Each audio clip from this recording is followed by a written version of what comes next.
안녕하십니까. 조용일 목사의 칠판설교에 오신 것 환영합니다. 오늘은 지난 시간에 이어서 마태복음 5장 6절 말씀, 의에 줄이고 목마른 자는 복이 있나니 저희가 배부를 것이며, 라는 말씀을 가지고 같이 은혜를 나누고자 합니다.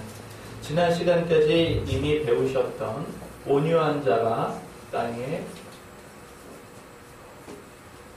땅을 기업으로 받는 복을 다 받으셨다면, 오늘 주신 말씀은 의에 줄인 자가 의에 배부름을 얻는 말씀에 대해서 같이 나누려고 합니다. 지난 시간에 온유한 사람이 땅을 기업으로 받는다고 말씀을 하셔서, 이 온유한 사람은 어떤 사람인가 보았더니 하나님께로부터 위로를 받은 사람으로서 단순히 온유한 것이 아니라 하나님이 나와 함께 하신다는 담대한 마음을 같이 가지고 있는 사람이라고 배우셨습니다. 마태복음 13장 44절부터 보시면 예수님께서 비유로 말씀하셨는데, 밭에 감춰진 그 보화를 발견한 사람이 자기가 가진 모든 소유를 다 팔아서 그 밭을 샀습니다. 이 사람은 결국 땅을 기업으로 얻은 것입니다. 땅을 기업으로 얻었다는 얘기는 내가 이 땅에서 살면서 이 땅에서 먹고 살 수 있는 땅의 기업, 물질, 이 물질에 관한 큰 복을 얻었다는 그런 얘기입니다. 그러니까 이 보화를 우연히 발견한 사람은 이제 땅에서 먹고 사는 문제가 이제 다 해결이 됐습니다. 이 사람은 어떤 사람인가 보았더니 자기가 땅에서 우연히 보화를 발견을 했는데, 이 사람은 우연히 발견한 거예요. 그러니까 평소에 자기의 일을 하던 사람이었습니다. 평소 자기 일을 성실히 하던 사람이었어요. 이 사람이 그 보화를 발견을 하니까 이것을 가지고 가지를 않고 도로 묻었습니다. 왜냐? 이 사람은 지혜로운 사람이기 때문에 그렇습니다. 도로 묻어서 자기가 가진 모든 소유를 다 팔아서 그 밭을 샀습니다. 이 사람의 지혜는 그 보화가 합법적으로 자기 것이 될 수 있도록 할 줄 아는 지혜로운 사람이었고, 이것을 사기 위해서 자기가 가진 모든 소유를 다 팔아서 이를 추진할 수 있는 추진력도 가진 사람들이고, 주변에서 어찌 재산을 팔아서 땅을 사느냐라고 많은 사람들이 만류할 그때에도 이 사람은 초지일관 자기를 할 줄 아는 그런 사람이었습니다. 또 이 사람은 성실하고 지혜롭고 추진력이 있고 일도 잘하는 사람이고, 그 다음에 정직한 사람이었습니다. 그 보화 중에서 하나 가지고 가서 팔 수도 있었는데 그렇게 하지 않았어요. 결국 이런 사람이 이 땅에서도 성공을 하는 사람입니다. 이렇게 해서 성공한 사람이 그 다음에 주시는 하나님의 복이 무엇인가 봤더니 의에 주인 복을 받게 되더라, 그런 얘기입니다. 왜냐하면은 땅에서 이제 돈이 많아졌어요. 성실하게 지혜롭게 열심히 일을 하고 성실하게 일을 하고, 그래서 땅에서 이제 큰 사업을 하든 뭘 하든 큰 돈을 벌었습니다. 돈을 벌었더니 그 다음에 무엇이 왔다? 의의 주림이 옵니다. 왜 의의 주림이 오는가?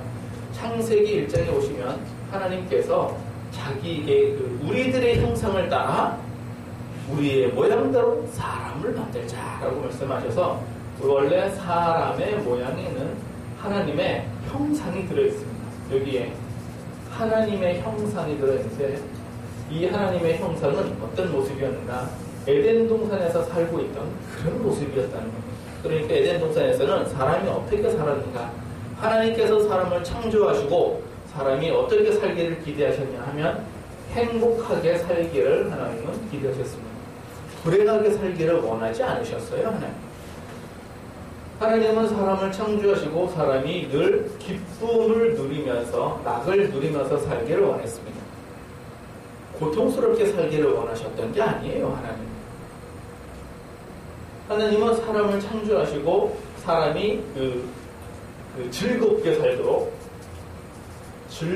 살도록 원하셨어요. 이것이 하나님께서 사람을 창조하신 원래 목적이고, 또 우리의 형상이, 우리의 사람의 성품 안에 하나님의 형상이 이렇게 들어있습니다. 그러니까 우리가 땅에서 살 때는 어떻게 살려고 하는가? 행복하게 살기를 원한다는 거예요. 이게 원래 사람이 가진 기본 성품이에요. 즐겁고 편안하고 낙을 누리면서 살기를 원하는 거예요. 이게 사람의 기본 목적이에요. 그러기 위해서는 뭐가 필요하냐? 돈이 필요했더라, 이런 얘기예요. 그래서 옛날부터 사람들이 일을 하고 수고를 하고 돈을 벌고 하는 여러 가지 이유들은 왜 그런가? 행복하기 위해서 그랬다는 거예요. 행복하기 위해서 돈을 벌고 행복하기 위해서 일을 하고 행복하기 위해서. 그런데 이렇게 해서 이제 돈이 많아졌으면 이제 행복해야 되잖아요. 그런데 행복하지가 않더라. 돈만 있으면 행복할 줄 알았는데 행복하지가 않더라. 그러니까 돈이 넉넉하면 이 돈을 가지고 어디다 쓰느냐? 처음에는 먹고 사는 데 많이 썼어요. 돈이 없을 때에는 무엇을 먹을까? 무엇을 마실까? 무엇을 입을까? 어디서 잘까? 이런 걸 고민했다가 돈이 생기니까 그 다음부터는 무엇을 위해서 돈을 쓰느냐? 이 낙을 위해서 돈을 쓰더라. 그래서 문화기로 많이 써요. 영화나 연극이나 뮤지컬이나 이런 쪽으로 사람이 즐기는 데 돈을 많이 써요. 또 놀러가요. 어디? 레저. 그래서 바닷가에 가더라도 텐트 치고 자는 것보다는 펜션이나 콘도나 호텔에서 살기를 원해요. 똑같은 바닷가에 갔을지라도.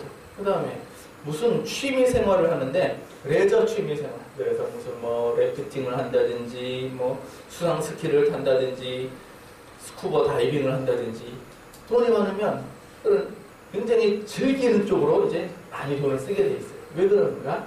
이것이 사람의 그 본성이 행복해지고 싶은 본성. 그러나 이 행복해지고 싶은 본성에 하나님의 형상이 만족이 돼야 되는데 이게 만족이 안 돼요. 그러다 보니까 돈이 있어도 어떻게 됩니까? 불행이 됩니다. 불행. 그래서 나타나는 현상이 의에 줄인 현상이 나타나게 되는 것입니다. 그러니까 이때는 돈이 있어도 어때요? 뭔가 부족해요. 돈이 있어도 뭔가 답답해. 뭔가 채워지려. 그러다 보니까 여기서 이제 좀 더 자극적인 걸 찾습니다. 그래서 술을 찾게 되고 담배를 찾게 되고 또 마약을 찾게 되고 좀 더 자극적인 나를 좀 더 즐겁게 해봐 이런 걸 많이 찾게 돼 있어요. 돈이 많으면 많을수록 그렇게 찾게 돼 있어요. 그러나 그럴수록 사람이 하나님께로부터 멀리 떠나가게 되면 의의 줄임은 점점 더 커지게 되는 것입니다. 그렇기 때문에 의에 줄인 사람이 의의 배부름을 얻으려면 요 의는 공의를 얘기하는 것입니다. 공의. 그래서 공의를 행해야 그때서 비로소 마음의 만족을 얻게 됩니다.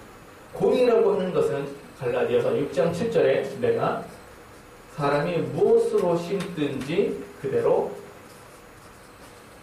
거두리라 이렇게 말씀하셔서 단순하게 내가 착한 일을 했으니까 복을 받고 내가 나쁜 일을 했으니까 벌을 받는다. 이렇게 1차원적인 단순한 얘기가 아닙니다. 가령 내가 예를 들어서 대학에 가야 되겠다. 그럼 뭘 해야 됩니까? 공부를 해야 됩니다. 이게 공의입니다. 대학을 가기 위해서 내가 기도를 하면 어떻게 됩니까? 이건 공의가 아닙니다. 기도를 해가지고 주여 근혜 공식을 외게 해 주시옵소서. 이게 그런 게 아니잖아요. 내가 돈을 벌기 위해서는 뭘 해야 됩니까? 일을 해야 됩니다. 돈을 벌기 위해서. 그러니까 내가 어떤 목적을 이루기 위해서는 반드시 과정과 원인이라는 게 있어야 됩니다. 이게 공입니다. 이게.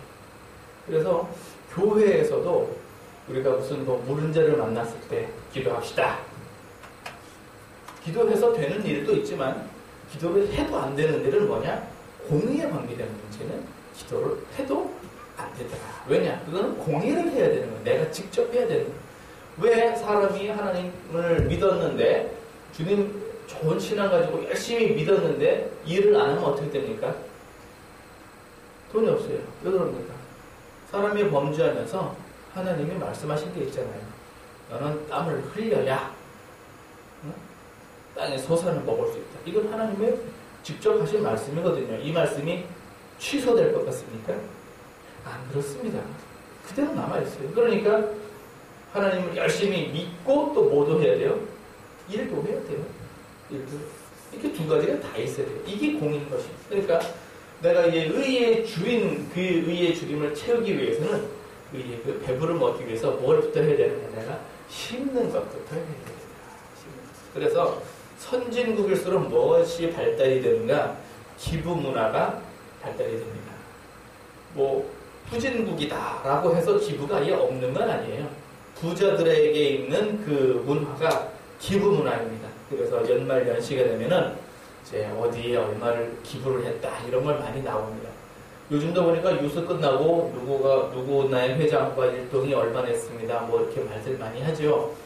그러니까 이게 기부 문화에 관계된 얘기입니다. 그래서 내가 심어서 거두는 이게 이제 공의입니다. 이 공의에 관한 얘기는요. 예수님께서 마태복음 6장 33절에 너희는 먼저 그 나라와 그 의를 구하라 이렇게 말씀하셨는데 이 의가 바로 공의에 해당합니다. 이 공의에 관한 얘기는 굉장히 많이 나왔어요. 사실은 신명기 5장 32, 33절에도 하나님께서 모세에게 하신 얘기입니다. 너는 내가 너에게 가르쳐준 것 모세 오병 얘기하거든요. 그 기록된 것 그 말씀을 지켜 행하라. 좌로나 우로나 치우치지 마라. 그 기록된 얘기가 뭐냐 하면은 이 율법을 일반가지로 주신 게 그게 공의예요. 너는 이렇게 하라. 너는 저렇게 하라. 이 율법이 단순히 10계명만 가지고 얘기를 하는 것이 아닙니다. 그래서 지켜 행하라. 지켜 행하면 신명기 30장에도 네가 이를 지켜 행하면 열방에 으뜸으로 삼아주신다고 말씀하신 게 이 공의를 얘기하는 것입니다. 그러니까 요즘 들어서 이 공의는 굉장히 좀 중요한 그런 걸로 나타납니다. 그 신명기 5장 32, 33절에 말씀하셨던 그 말씀을 여호수아 1장에서 또 그대로 얘기하십니다. 모세에게 말씀하셨던 것을 여호수아에게 또 얘기를 합니다. 너는 이 율법의 말씀을 주야로 묵상하고 좌로나 우로나 치우치지 말고 지켜가라. 그럼 어디로 가든지 형통하리라. 그 얘기도 공의의 얘기예요. 이거를 다윗이 죽을 때 솔로몬에게 또 그렇게 유언을 합니다. 너는 성경에 기록된 말씀을 지켜 행하라. 좌로나 우로나 치우치지 마라. 이게 또 공의의 말씀이에요. 이 공의가 얼마나 중요하냐 하면요. 우리가 구원을 얻을 때요. 구원을 얻을 때 구원은 뭘로 얻습니까? 믿음으로 얻습니다. 의인은 믿음으로 말미암아 산다고 말씀하셨는데 우리가 예수님 모실 때 들림을 받으려면 어떻게 됩니까? 그때도 믿음일까요? 마태복음 25장에서는 비유가 3가지가 나옵니다. 열처녀 비유와 달란트 비유와 양과 염소에 관한 비유가 나옵니다. 그러니까 예수님이 2000년 전에 오셔가지고서는 가르쳐 주셨는데 뭘 가르쳐 주셨느냐? 예수님 다시 오실 때 일을 가르쳐 주신 거예요. 올라면 멀었는데 한참 멀었는데 그래서 그때를 벌써 염려하시면서 가르쳐 주셨어요. 그러니까 우리가 죽어서 예수님을 믿는다. 예수님 우편강도가 예수님께 주여 주님 나라 가실 때 나 좀 기억해 주세요 하고 할 때 그것은 믿음으로 가능했지만 예수님 오실 때 우리가 들림을 받겠다 하면 그때는 공의로 가는 것입니다. 공의. 그래서 열처녀 비유 지혜로운 5처녀와 미련한 5처녀 기름을 같이 준비한 5처녀는 올라가고 달란트 비유 달란트. 그래서 열심히 수고해서 달란트를 남긴 사람과 남기지 못한 사람. 이렇게 확연히 나눠있고 양과 염소는 이건 비유도 아니에요. 이건 대놓고 얘기하셨습니다. 내가 갇혔을 때 돌아보고 아팠을 때 찾아보고 굶주렸을 때 먹이고 벗었을 때 입히고 했던 그 사람을 양이라 그러고 주여 주여는 했으나 주의 이름으로 복음도 전하고 귀신도 쫓아내고 다 하였으나 가난한 사람을 돌아보지 않으면 염소라고. 그래서 이것이 들림에 갈라지는 그 기준은 공의입니다. 앞으로 이제 팔복 시리즈는 이 공의에 대해서 앞으로 한 달 정도 더 하게 될 것입니다. 이 공의는 심은 대로 거두는 것입니다. 오늘 주신 말씀대로 의에 줄이는 사람에게는 의의 배부름이 있게 됩니다.